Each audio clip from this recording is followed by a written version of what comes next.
जिज्ञासु मित्रों, बहुत बहुत अभिनंदन है आपका हमारे चैनल दिव्य सृजन स्पिरिचुअल में के इस लाइव सेशन में, लाइव चर्चा में, जो कि प्रत्येक दिवस रात्रि 9 बजे जो चर्चा होती है उसमें आपका बहुत बहुत स्वागत है। जो मित्र पहले से प्रतीक्षारत हैं उनका भी बहुत स्वागत, और जो अभी आने वाले हैं उनका भी बहुत स्वागत, अभिनंदन है। तो आज प्रश्नों उपनिषद पर हम चर्चा प्रारंभ करेंगे, जिसका आज का प्रथम प्रश्न है, जीवों की उत्पत्ति कैसे हुई। देखिए, प्रश्नों उपनिषद, इसका नाम ही है प्रश्नों उपनिषद, और यह शाखा है प्रश्नों उपनिषद अथर्व वेद के पिपलाद शाखीय ब्राह्मण भाग के अंतर्गत आता है। अथर्व वेद के पिपलाद शाखीय ब्राह्मण भाग के अंतर्गत यह शाखा आता है। इस उपनिषद की विशेषता क्या है कि इस उपनिषद में पिपलाद ऋषि ने सुकेशा आदि 6 ऋषियों के 6 प्रश्नों के क्रम से उत्तर दिए हैं। इसमें 6 प्रश्न हैं, 6 सवाल, 6 क्वेश्चंस, देयर आर 6 क्वेश्चंस। तो उन 6 प्रश्नों के उत्तर कौन दे रहा है? महर्षि पिपलाद। महर्षि पिपलाद उन 6 प्रश्नों का उत्तर प्रदान कर रहे हैं प्रश्नों उपनिषद में। तो 6 प्रश्न हैं, लेकिन प्रश्नों के उत्तर बड़े बड़े हैं, तो लगभग एक वीडियो में पूरा उत्तर कवर हो ऐसा ना हो पाएगा। फिर भी उसका एक विषय जरूर ही हम एक व्याख्यान में लेकर आएंगे। तो प्रश्नों उपनिषद अर्थात जिसमें प्रश्न पूछे जा रहे हैं, यद्यपि प्रश्न तो चलिए कठोपनिषद में भी था कि नचिकेता के 3 प्रश्न थे।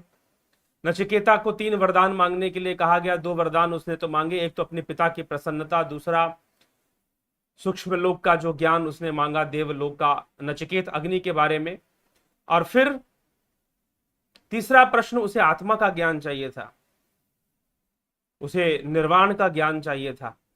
तो वो यमराज देने को तैयार नहीं थे, लेकिन बाद में उन्होंने फिर दिया, उसके बारे में चर्चा की।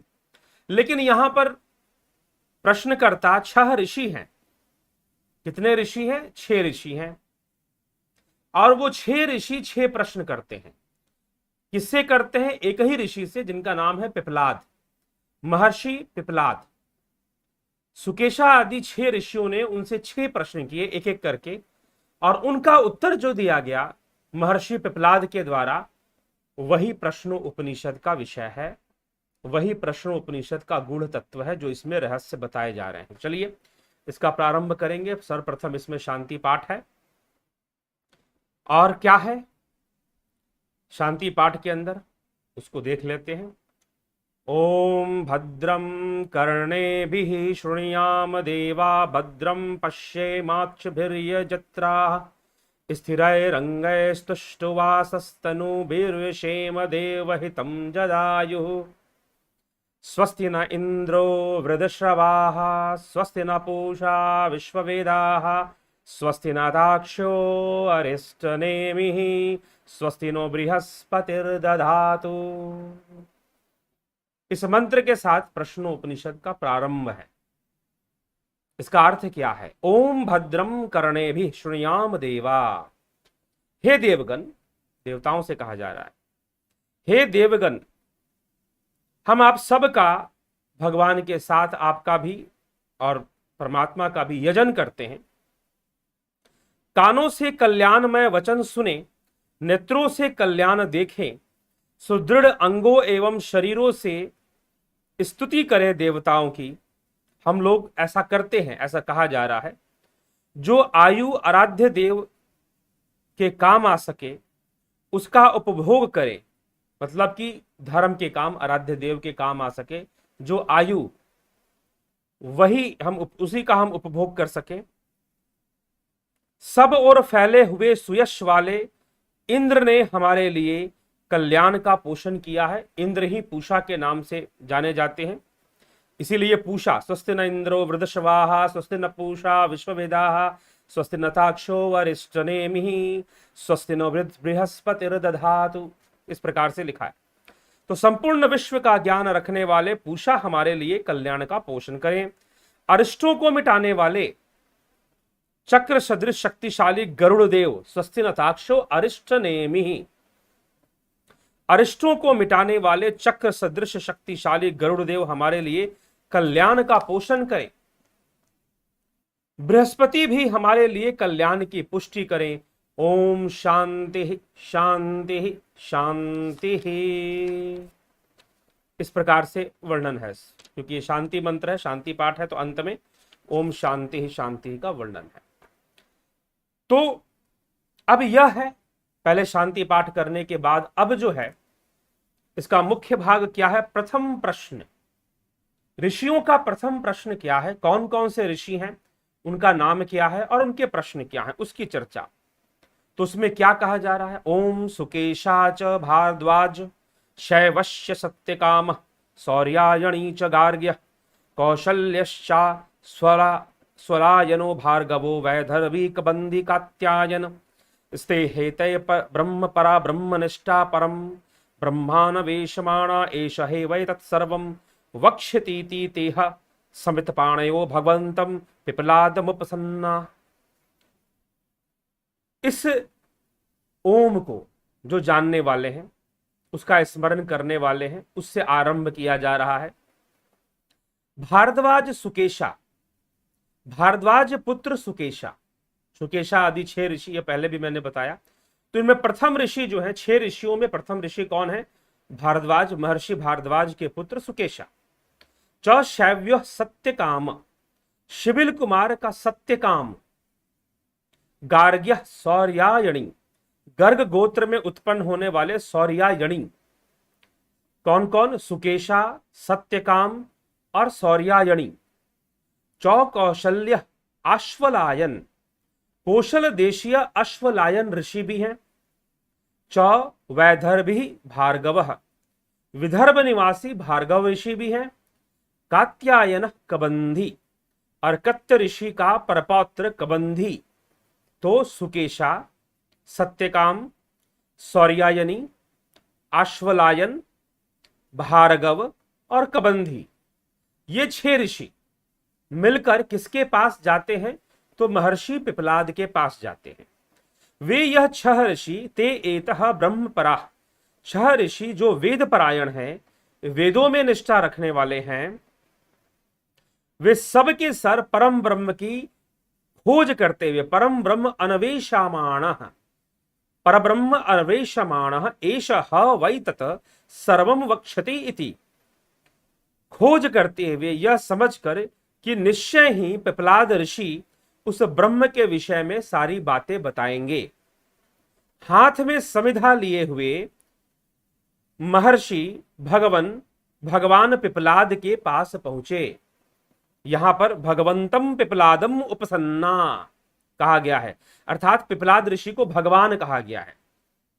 अब यहां पे प्रश्न एक उठता है कि भगवान तो कृष्ण है, भगवान तो राम है, तो पिपलाद भगवान कैसे हो जाएंगे। लेकिन यहां उपनिषद में जो मंत्र लिखा जा रहा है, भगवंतम पिपलाद मुपसन्ना, क्यों भगवान कहा जा रहा है, यहां भगवान क्यों लिखा जा रहा है पिपलाद ऋषि को। क्योंकि समझ ले भगवान कौन होता है, जो भगों से संपन्न है वो भगवान होता है। भगवान होना गुण का विषय है, निर्गुण विषय नहीं है। तो जो भगों से संपन्न है, महर्षि पिपलाद यश से, कृति से, ऐश्वर्य से, ऐश्वर्य मतलब अष्ट सिद्धियों से, इन सभी से 6 भगों से संपन्न हैं, इसीलिए उन्हें सिद्ध पुरुष हैं, कोई साधारण व्यक्ति नहीं है, ब्रह्म वक्ता हैं, ब्रह्म ज्ञाता हैं। तो ऐसे महर्षि के सामने यह 6 ऋषि, भारद्वाज मुनि के पुत्र सुकेशा, सत्यकाम शिबी कुमार सत्यकाम, गर्ग गोत्र में उत्पन्न होने वाले सौर्यायनी, कौशल देश के रहने वाले आश्वलायन तथा विदर्भ निवासी भार्गव और कात्यायन कत्य ऋषि के परपौत्र कबंधी, यह 6 ऋषि मिलकर महर्षि पिपलाद, भगवान पिपलाद के शरण में जाते हैं। भगवान पिपलाद की शरण में वो जाते हैं। और फिर आगे क्या प्रसंग क्या कहता है, तो दूसरा श्लोक क्या है। तान्ह स ऋषिर्वाच भूय एव तपसा ब्रह्मचर्येण श्रद्धया संवत्सरम संवत्स्यथ यथा कामम प्रश्नान पृच्छत यदि विज्ञास्याम सर्वम हा वो वक्ष्याम इति।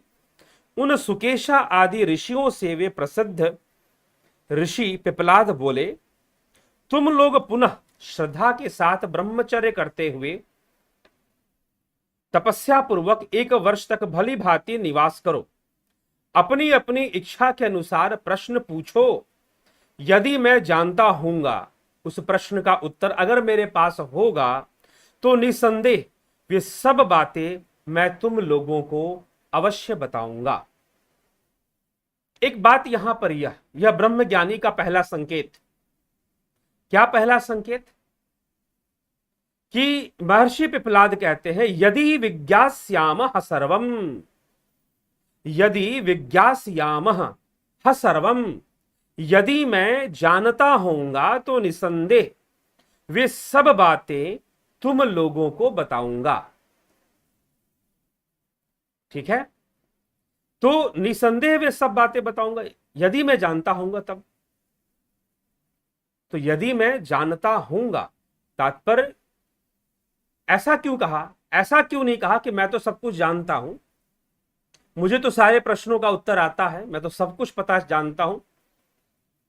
जिनके लिए भगवान शब्द की उपाधि यहां उपनिषदों में दी गई, वेदों में दी गई, पिपलाद, महर्षि पिपलाद के लिए जिनके लिए भगवान शब्द की उपाधि दी गई, वो ऐसा कह रहे कि यदि मैं जानता होऊंगा तो मैं तुम्हारे प्रश्नों का उत्तर दूंगा। ऐसा क्यों? क्योंकि ब्रह्म को जानने वाले कभी यह दावा नहीं कर सकते कि वो पूर्ण ब्रह्म को जान चुके, वह पूर्णतः हर बात जान चुके, कभी इसका दावा नहीं करते। इसीलिए महर्षि पिपलाद, यह तो केनो उपनिषद में ही ये व्याख्या हमने की थी, तो यहां पर महर्षि पिपलाद वही बात कहते हैं। अब आइए आगे चलते हैं। अथ कबंधी कात्यायन उपत्य प्रपक्ष भगवन कुतो ह वा इमा प्रजा प्रजायंत इति। अर्थात तदंतर उसके बाद कात्यायन कबंधी, जो कबंधी ऋषि थे, जो कि ऋषि कत्य के परपौत्र हैं, उन्होंने पिपलाद के पास जाकर, भगवान पिपलाद के पास जाकर पूछा और कहा, भगवन कुतो ह वा इमा प्रजा प्रजायंत इति। भगवन, किस प्रसिद्ध और सुनिश्चित कारण विशेष से यह संपूर्ण प्रजा अर्थात जो जीव जगत है नाना रूपों में उत्पन्न होती है। अर्थात यह जो जीव है किस कारण से नाना रूपों में उत्पन्न होती है। इसीलिए आज का टाइटल है जीव की उत्पत्ति कैसे होती। तो इसी का उत्तर अब देने वाले हैं। कौन देने वाला है? भगवान पिपलाद।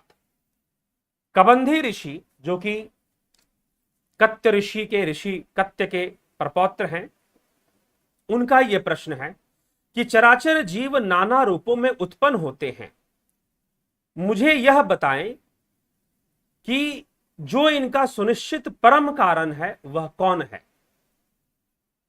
तो यह प्रश्न कबंधी का है भगवान पिपलाद से। उससे वे प्रसिद्ध महर्षि बोले, निश्चय ही प्रजा उत्पन्न करने की इच्छा वाला प्रजापति है। उसने तप किया है, उसने तपस्या करके उसने एक तो रई तथा दूसरे प्राण भी यह जोड़ा उत्पन्न किया है। तस्मै स हुवाच प्रजा कामो वै प्रजापति स तपो अतप्यत स तपस्तपत्वा स मिथुन मुत्पादयते रईं च प्राणम च त्येतो में बहुधा प्रजा करिष्यत इति। अर्थात वह प्रसिद्ध महर्षि भगवान पिपलाद बोले, निश्चय ही प्रजा को उत्पन्न करने की इच्छा वाले प्रजापति ने तप करके, अर्थात परमात्मा ने अपने ही तप की शक्ति से उसने तपस्या करके रई और दूसरा प्राण का जोड़ा उत्पन्न किया। रई और प्राण का जोड़ा। अब रई क्या है और प्राण क्या है, यह एक रहस्य बन रहा है। तो आगे महर्षि पिपलाद बताएंगे भैया कि यह रई क्या है और यह प्राण क्या है। तो कहते हैं कि रई और दूसरा प्राण भी यह जोड़ा उत्पन्न किया है। ये दोनों मेरे नाना प्रकार की प्रजाओं को उत्पन्न करेंगे। तो किन चीजों से जीव उत्पन्न हो रहा है? रई और प्राण से। ये दो शब्दों का प्रयोग हो रहा है, रई और प्राण। लेकिन अब इसकी व्याख्या जरूरी है कि रई किसे कहते हैं और प्राण किसे कहते हैं। चलिए इस पर चलते हैं। पूरा तो नहीं, लगभग 16 श्लोक हैं, तो 16 श्लोकों की व्याख्या में थोड़ा समय लग जाएगा। फिर भी 7-8 श्लोक तक की चर्चा ही आज हम करते हैं। उसमें रई प्राण के बारे में बता दिया गया है। तो अगले श्लोक में महर्षि पिपलाद उत्तर देते हुए अब रई और प्राण की व्याख्या करेंगे। रई क्या है और प्राण क्या है बताएंगे। क्या कहते हैं वो? आदित्यो ह वै प्राणो रैरेव चंद्रमा रैर्वा एतम सर्वम यन्मूर्तम चामूर्तम च तस्मान मूर्तिरेव रई। अर्थात यह निश्चय है कि सूर्य ही प्राण है और चंद्रमा ही रई है। सूर्य ही प्राण है और चंद्रमा ही रई है। जो कुछ आकार वाला है पृथ्वी, जल और तेज, और जो कुछ आकार रहित है आकाश और वायु, यह सभी रई कहे गए हैं। अर्थात पंचभूतों की जो संपूर्ण सृष्टि है, जो जड़ जगत है, अब उसमें कुछ वस्तुएं आकार, ठोस आकार को लिए हुए हैं, कुछ तरल पदार्थ हैं जैसे जल आदि पदार्थ हो गए, और कुछ बिना आकार के हैं जैसे आकाश तत्व या वायु तत्व। उनका कोई सुनिश्चित आकार नहीं बन पाता, कुछ क्षण के लिए भी नहीं। तो इस कारण से यहां पर वह कह रहे हैं कि जितने भी ये वस्तुएं हैं वह क्या है? वह रई है। यह संपूर्ण जड़ जगत जिसमें मनुष्य का स्थूल शरीर भी आ जाएगा। तो वह कहते हैं कि यह निश्चय है कि सूर्य ही प्राण है। पहले तो एक लाइन में उन्होंने कह दिया कि सूर्य ही प्राण है। वास्तव में हमारे अंदर जो प्राणों का प्रवाह है उसका कारक सूर्य ही है इस स्थूल शरीर में। अब एक बात ध्यान रखिएगा, यह जो रई और प्राण की जो चर्चा चल रही है यह वैश्वानर जगत में चल रही है, ना कि हिरण्यगर्भ जगत या तेजस या फिर जो तेजस लोक है, प्राज्ञ लोक है, उसमें नहीं चल रही है। वैश्वानर के संदर्भ में सारी बातें हो रही यहां पर रई और प्राण की। तो जो प्राण है वह सूर्य से बना है, सूर्य की शक्ति से बना है। यह निश्चय है कि सूर्य ही प्राण है। रई चंद्रमा है, रई चंद्रमा है। तो जितने भी स्थूल, इसीलिए ज्योतिष विद्या में भी इस संसार पर अगर किसी ग्रह का सर्वाधिक प्रभाव माना जाता है तो वो चंद्रमा का माना जाता है। ठीक है, चलिए इसमें आगे चलते हैं।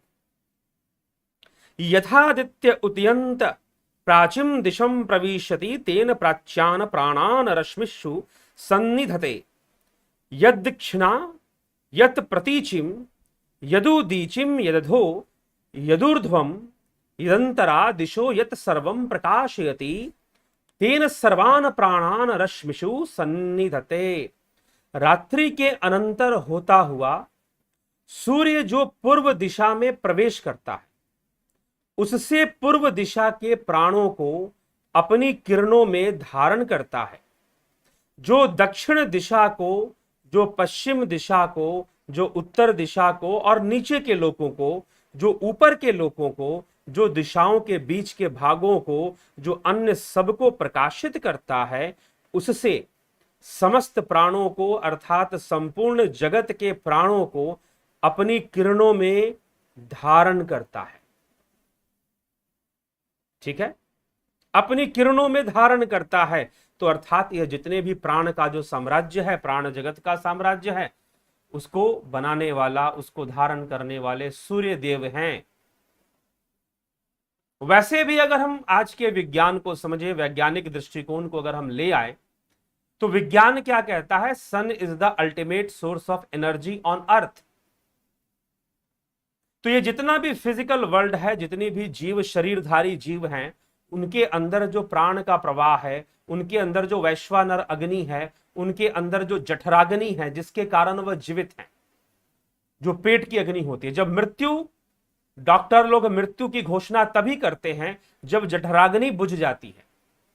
अगर किसी शरीर में जठराग्नि बुझ जाए तो मृत्यु की घोषणा कर दी जाएगी कि हाँ, अब यह व्यक्ति शरीर त्याग चुका है, मर चुका है, मृत्यु हो चुकी है। इस प्रकार से बातें आती हैं। ठीक है, तो रात्रि के अनंतर उदय होता हुआ सूर्य जो पूर्व दिशा में प्रवेश करता है, उससे पूर्व दिशा के प्राणों को अपनी किरणों में धारण करता है। जो दक्षिण दिशा को, जो पश्चिम दिशा को, जो उत्तर दिशा को, जो नीचे के लोग को, ऊपर के लोग को, सभी दिशाओं को के भागों को, कोने कोने को, जो अन्य सब को प्रकाशित करता है, उसने समस्त प्राणों को अर्थात संपूर्ण जगत के प्राणों को अपनी किरणों में धारण करता है। तो सूर्य का अग्नि तत्व है जिससे कि यह सब चलता है। फिर अगले श्लोक में वो समझाते हुए कहते, स एष वैश्वानरो विश्वरूपो प्राणो अग्नि रुदयते तदेत दृचाभ्ययुक्तम अर्थात वह यह सूर्य स एषा उदय होता है, उदयते वैश्वानर अग्नि, वैश्वानर अग्नि के रूप में जठराग्नि, यहां पर वैश्वानर अग्नि का तात्पर्य जठराग्नि है। यह संपूर्ण जागृत अवस्था, तीन अवस्थाओं को उपनिषदों का मुख्य विषय है। तीन अवस्थाएं जागृत, स्वप्न और सुषुप्ति। जागृत अवस्था में जो कि शरीर के जागृत होने पर ही बनती है। जागृत अवस्था कैसे बनती है?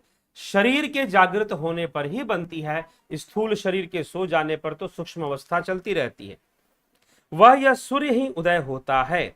अग्नि प्राण, प्राण है, वही यह बात ऋचा द्वारा आगे कही गई है। विश्वरूपम हरिणम जात वेद संप्रायणम ज्योतिरेकम तपंतम सहस्र रश्मि शतधा वर्तमान प्राण प्रजानान मुद्यतेश सूर्य। संपूर्ण रूपों के केंद्र, सर्वज्ञ सर्वधार प्रकाशमय तपते हुए किरणों वाला ज्योति तपंतम हरिणम, किरणों वाले हिरण। हरिण का अर्थ होता, हरिण्य का अर्थ होता है किरणें। सूर्य की किरणों को हरिण कहा जाता है। किरणों वाले अद्वितीय यह सहस्र रश्मि, सहस्रों किरणों वाले सूर्य सैकड़ों प्रकार से बरतता हुआ समस्त जीवों का प्राण होकर उदय होता है। तो वैश्वानर जगत में, जीव जगत में, इस पृथ्वी पर जो प्राणों का संचालक है, जो प्राणों का प्रवाहक है, वह सूर्य ही है। अगर सूर्य ना हो तो जीवन संभव ही ना हो। पहली बात तो यह है, क्योंकि यहां पर जीव की बात की जा रही है कि नाना रूपों में। प्रश्न क्या है? कबंधी ऋषि का प्रश्न है महर्षि पिपलाद, भगवान पिपलाद से कि यह बताएं कि किस प्रकार से जीव नाना रूपों को धारण करता है और क्या कारण है। तो उन्होंने यहां कारण बताया कि उस प्रजापति ने तपस्या से, अब प्रजापति की भी चर्चा आएगी।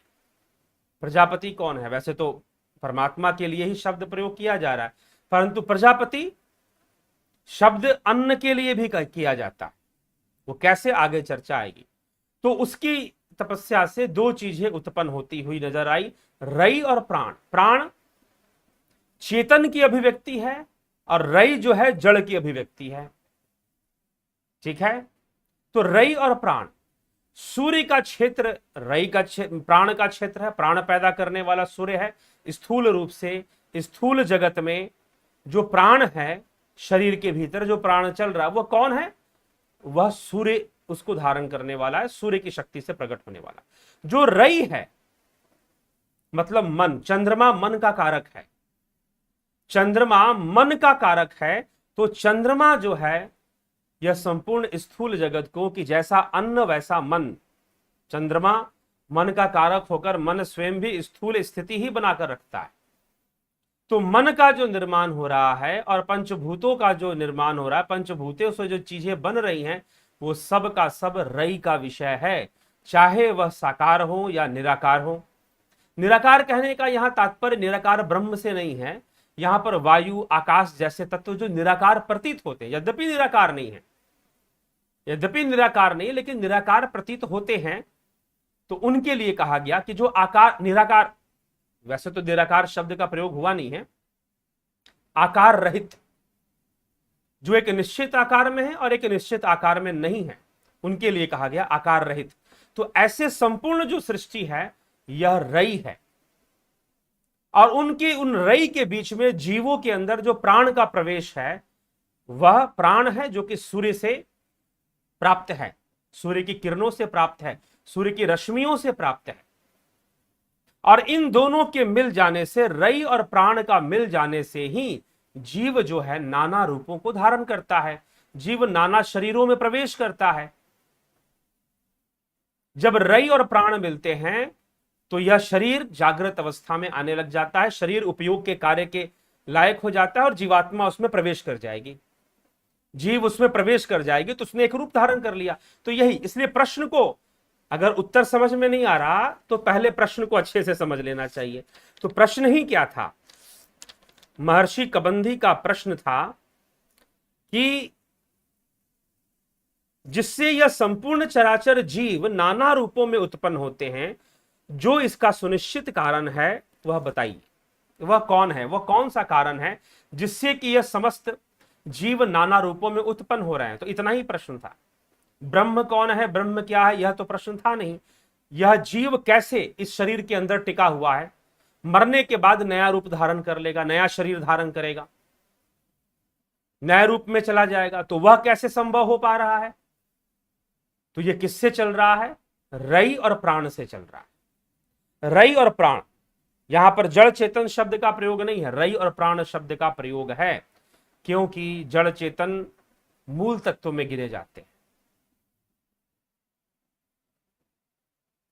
ठीक है।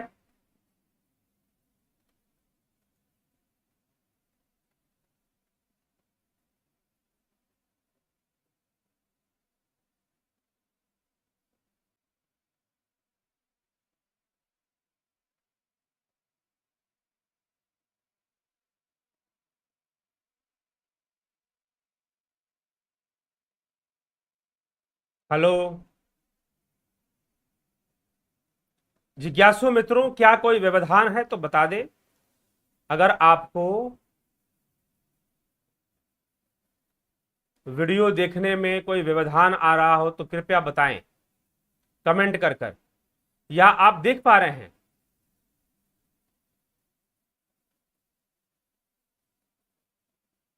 अगर आप मुझे देख पा रहे हैं सही सही तो कृपया बताएं। मुझे ऐसा लग रहा है कि कोई व्यवधान उत्पन्न हुआ है। तो किस प्रकार का व्यवधान है देखते हैं यह। तो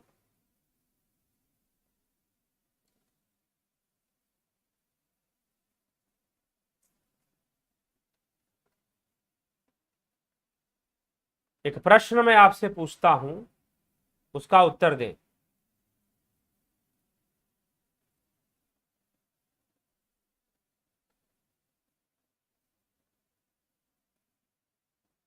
ठीक है जी, बढ़िया चल रहा है। आपका कहना है कि बढ़िया चल रहा है, तो फिर बढ़िया की ओर हम चलते हैं। चलिए, तो जिज्ञासुओं, यही विषय है आज का। और ठीक है, आपके उत्तर के लिए धन्यवाद। क्योंकि यहां मेरे स्क्रीन पर कुछ प्रॉब्लम थोड़ी सी पता चली मुझे, तो इसलिए। ठीक है, नहीं कोई व्यवधान नहीं है। ठीक है जी। तो महर्षि कबंधी का प्रश्न ही यही था कि जीव नाना रूपों को धारण कैसे करता है, अर्थात स्थूल शरीर में किस प्रकार से धारण करता है। तो नाना रूपों को जीव जो धारण करता है वह किस प्रकार से धारण करता है? तो रई और प्राण से इस शरीर का संचालन होता है। रई को देने वाले चंद्रदेव हैं, चंद्रमा हैं, और प्राण को देने वाले कौन हैं? प्राण को देने वाले सूर्यदेव हैं। तो उनकी उनके रश्मियों से यह चीजें चल रही हैं। ठीक है, तो यह उत्तर यहां पर दिया गया, यह बात यहां पर बताई गई इस श्रृंखला में। ठीक है, तो मित्रों अब हम चलते हैं आपके कमेंट पर। प्रश्नोपनिषद का विषय हो गया, प्रश्नोपनिषद पे चर्चा हो गई। अब है आपका विषय कि आपने क्या प्रश्न किया है, आपका क्या विषय है, उसको भी हम देख लेते हैं, चर्चा कर देते हैं। तो बहुत सारे मित्र जो शुरू से आए, माधुरी कोल्हे जी, राजपाल जी, रामनिवास, मीना जी, किरण शर्मा जी, गोपाल शर्मा जी, दिनेश महाराज, आमसरी जी, भोलेनाथ अपने पास, हरिओम तत्सत जी, कमलेश उपाध्याय जी, प्रताप जाला जी, रचना जी, भूप सिंह खीचर जी, महेश राम पिस्दा जी, सबका बुजोंती दत्ता जी, जगत नारायण प्रत्युषा पवार जी, गुरु जी आप गायत्री मंत्र के बारे में बताया है पहले, पिछले कुछ दिनों पहले मैंने गायत्री मंत्र के बारे में बताया था कि गायत्री मंत्र क्या कहता है। गायत्री मंत्र एक सूत्र है, एक फॉर्मूला है जिसका पालन हमें करना चाहिए। उस फॉर्मूले के अनुसार हमें ध्यान करना चाहिए, उस फॉर्मूले के अनुसार हमें साधना करनी चाहिए। ठीक है, तो वह तो मैंने पहले ही बता रखा है। आगे बढ़ें। गायत्री ओली जी, गायत्री मंत्र के बारे में जो आप पूछ रहे हैं, फिर से अगर आप चाहते हैं तो बता देते हैं कि ओम भूर्भुवः स्वः तत्सवितुर्वरेण्यं भर्गो देवस्य धीमहि धियो यो न प्रचोदयात् के अर्थात ओम सर्वव्यापी, सर्वव्यापक, सर्व अंतरात्मा, उसको ओम कहा गया है। ओम भूर्भुवः स्वः, तीनों लोकों में रखने वाला, भू भूर्भुवः स्वः लोक, इन तीनों में व्याप्त सर्वव्यापी जो आत्मा है।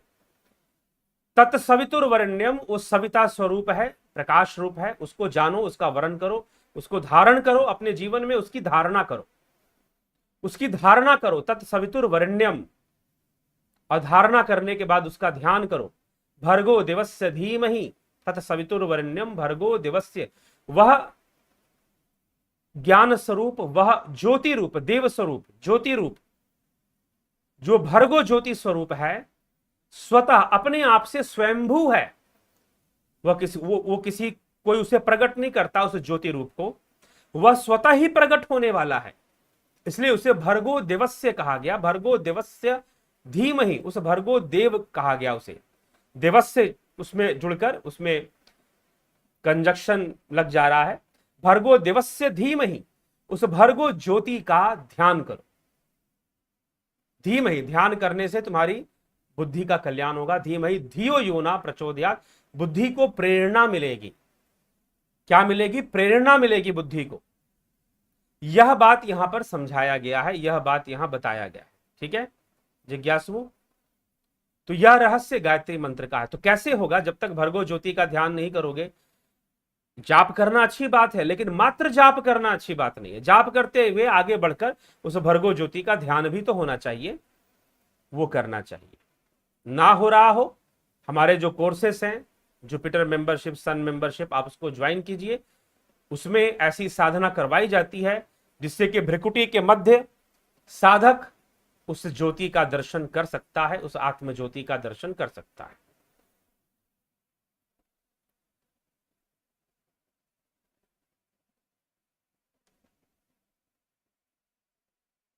हाँ, प्रणाम गुरुजी, आप आत्मज्ञानी हैं। मैं 25 वर्ष की साधना से जो नहीं सीख पाया, वो आपके वीडियो से 25 दिन में सीखा। बहुत धन्यवाद जी प्रजापति जी, बहुत बहुत अभिनंदन है आपका। जुड़े रहें, बने रहें और लाभ उठाते रहें। दीप जी, हम बुद्ध को सर्वोपरि मानते हैं जबकि कृष्ण को केवल एक राजा मानते हैं। जन्म हमारा हिंदू धर्म में है, जबकि हमारा धर्म, इंसानियत नामक कोई धर्म नहीं होता। ठीक है, और हिंदू नामक भी कोई धर्म नहीं होता। हिंदू समाज है, हिंदू धर्म नहीं है। धर्म सनातन है, सनातन, और मात्र सनातन ही धर्म है, दूसरा कोई धर्म नहीं है। क्योंकि धर्म शब्द संस्कृत भाषा का है, और संस्कृत भाषा के अनुसार उसका अर्थ निकाल लीजिए कि क्या आप किसी दूसरे संप्रदाय को धर्म की संज्ञा दे पाएंगे?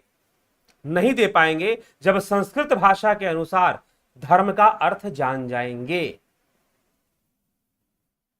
ठीक है, क्योंकि धर्म तो संस्कृत भाषा का शब्द हुआ ना, तो उसकी परिभाषा भी हमें वहीं से लेनी पड़ेगी, एटाइमोलॉजिकली, शब्द व्युत्पत्ति का विज्ञान।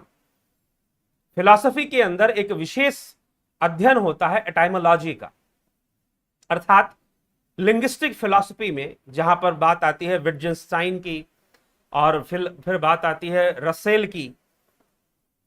ठीक है, रसेल और विटजेनस्टाइन कुछ ऐसे फिलॉसफर वेस्ट में हुए, बहुत बाद में उन्होंने लिंग्विस्टिक फिलॉसफी पर चर्चा की, जबकि भारतीय धर्म में Nirukta is the linguistic philosophy. Yaska मुनि ने अर्थ दिया था, धर्म का अर्थ क्या है, ब्राह्मण का अर्थ क्या है, अध्यात्म का अर्थ क्या है। शब्दों को तोड़कर इनके धातुओं का प्रयोग करते हुए। इसलिए there is only one dharma, religion में be many, there is only one dharma that is Sanatan dharma and religion में बी मैनी। हम कृष्ण को राजा मानते हैं, मानने के लिए स्वतंत्र हैं। सूरज को चांद मानिए, चांद को सूरज मानिए, पृथ्वी को मंगल मानिए, मंगल को पृथ्वी मान लीजिए, मानने की कोई सीमा नहीं होती, ठीक ना, मानने की कोई सीमा नहीं होती। लेकिन इसके अंदर जो, इसमें जो उपदेश दिया गया है, बुद्ध इसी की साधना से ज्ञानी हुए थे। बुद्ध इसी साधना से बुद्धत्व को प्राप्त किए थे। जब सुजाता ने खीर खिलाकर कहा था, खीर खिलाकर कहा था सुजाता ने कि वीणा की तार को इतनी भी मत खींच दो कि टूट ही जाए, और इतना ढीला भी मत छोड़ो कि उसमें से सुर भी ना निकले। और यही बात श्री कृष्ण 6 अध्याय में श्रीमद् भगवद गीता में कह रहे हैं, ठीक है, कि ना बहुत अधिक खाने वाला, ना बिल्कुल खाने नहीं खाने वाला, बहुत अधिक सोने वाला, बिल्कुल नहीं सोने वाला, इन लोगों से योग सधने वाला नहीं है। जो संयम के साथ शनय शनय धीरे आगे बढ़ते हैं, वह निश्चय ही योग सिद्धि को प्राप्त हो जाते हैं, ठीक है। तो वह बात जिस साधना पद्धति पर बुद्ध चलकर सिद्धि को प्राप्त करते हैं, बुद्धत्व को प्राप्त करते हैं, कृष्ण ने तो बहुत पहले उसका प्रतिपादन कर दिया था। तो मानने के लिए स्वतंत्रता है। आपने कहा कि हम कृष्ण को राजा मानते हैं, सिक्किम चले जाइए, थोड़ा अनुसंधान कीजिए, हवा हवाई में बुद्ध को मत मानना शुरू कर दीजिए। एक हवा चली हुई है कि हम बुद्ध को मानेंगे, इस प्रकार से मानेंगे। थोड़ा अनुसंधान कीजिए, इतिहास को खंगालिए, जाकर सिक्किम के मोनेस्ट्री में, तिब्बत के मंदिरों में जाकर घूमिए, आपको पता चलेगा सैकड़ों वर्षों से, आप शायद आज बुद्ध को मानना शुरू किया होगा आपने, लेकिन सैकड़ों वर्षों से कई ऐसे मंदिर है। मैं खुद सिक्किम के अंदर एक ऐसे मंदिर में, ग्यालसिंग डिस्ट्रिक्ट के अंदर सिक्किम, वहां पर मैंने एक बुद्ध मोनेस्ट्री देखा जहां पर बुद्ध की पूजा राजा के रूप में होती है। वहां पर मैंने जब बुद्ध का मूर्ति वहां पर देखी तो राजा के रूप में बुद्ध की मूर्ति वहां स्थापित हुई है और राजा के रूप में बुद्ध की पूजा होती है। तो please do research about Buddhism and Buddha. तो यह भी है, आगे चले। उनेम नमः शिवाय गुरु जी।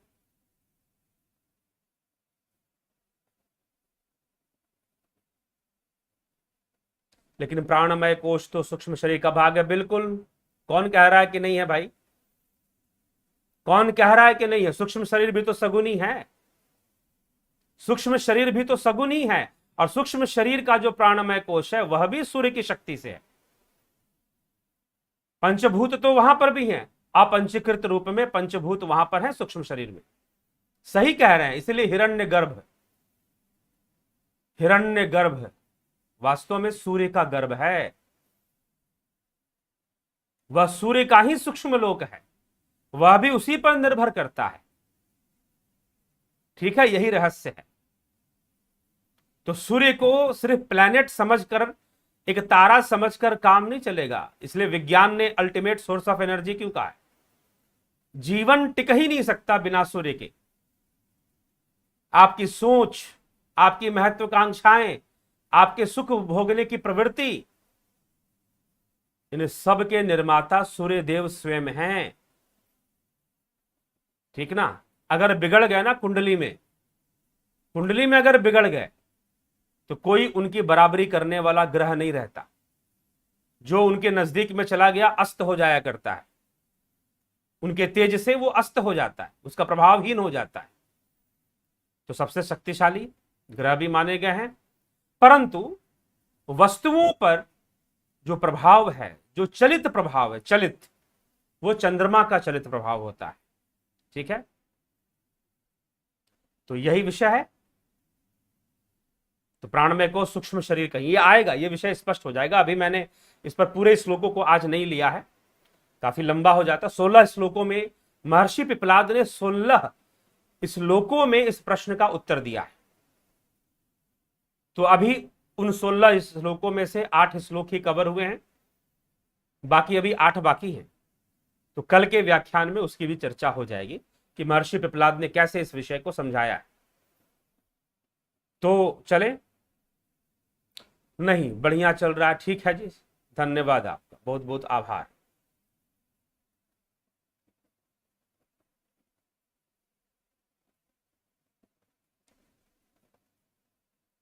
तीन चीज से जीवात्मा बनती है, शरीर को लेकर पंचवती महाशक्ति दिया जाता है, मेरी मन्ना है भगवाने प्रकृति है ओम।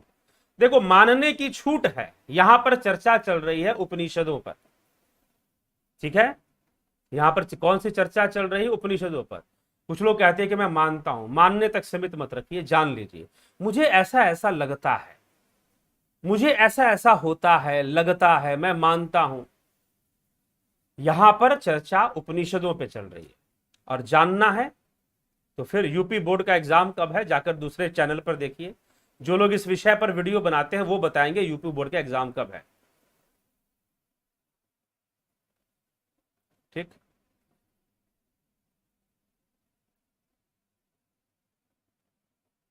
Will you continue the same topic tomorrow? नहीं, सेम टॉपिक नहीं होगा, बट आगे बढ़ते हुए टॉपिक होंगे, ठीक। Succeeding topics, I will continue the succeeding, जो इससे आगे के जो टॉपिक हैं वही। हाँ, प्रश्नों उपनिषद का ही विषय होगा, लेकिन टॉपिक अगला होगा, टॉपिक यही नहीं रहेगा।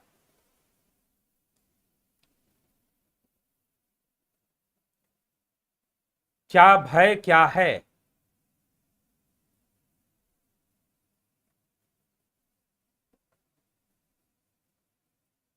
नेट प्रॉब्लम है ओम, नेट प्रॉब्लम, क्या अभी नेट प्रॉब्लम है? जय गुरु।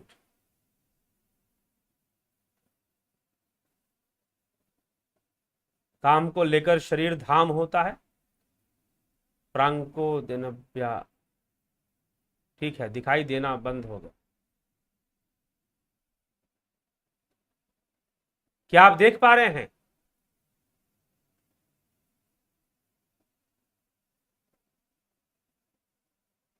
हेलो,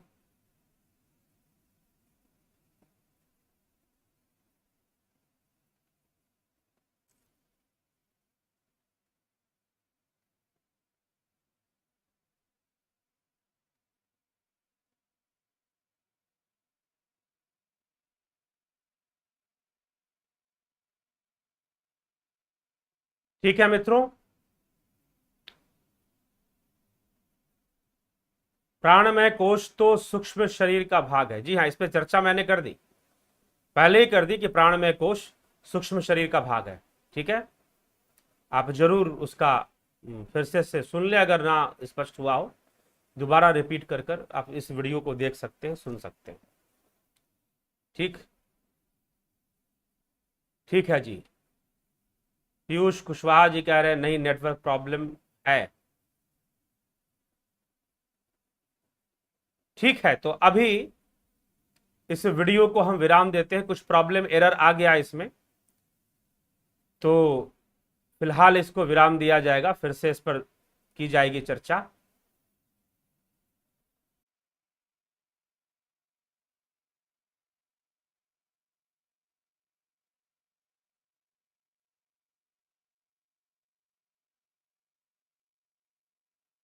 क्या आप वीडियो देख पा रहे हैं इस समय?